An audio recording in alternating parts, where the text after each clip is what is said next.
भैया कुछ बात बताने की मेरी उम्र हो गई है, शादी करवा दो मेरे पसंद के लड़के से। कितने साल का? पढ़ाई वढ़ाई में ध्यान दो, शादी वादी में है टकले और रखो ना, और ये टकलापन और कर दूंगा मैं। मतलब आप शादी नहीं कराओगे मेरी? पढ़ाई वढ़ाई में ध्यान नहीं है, शादी करनी। भाई की उम्र नहीं है क्या मेरी। करते हो, क्या करते हो? मैं लोगों को बेवकूफ बनाती हूँ। हाँ, इनका काम है आपका। भाई मतलब आप दोनों मेरी शादी नहीं कराना चाहते? क्या पहले पढ़ाई में ध्यान दो, शादी वादी।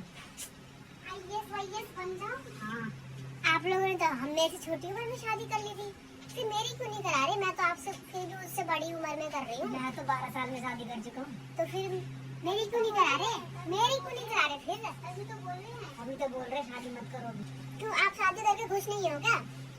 मैं तो खुश हूँ। तो फिर मैं भी खुश रहना चाहती हूँ। मैं शादी करके दुख नहीं होंगी ना, खुश अबे रहूंगी। तरबूज खा लो। लो, शादी शादी मुंह बंद कर दो अपना। मारो पीछे पीछे। इसकी शादी करोगे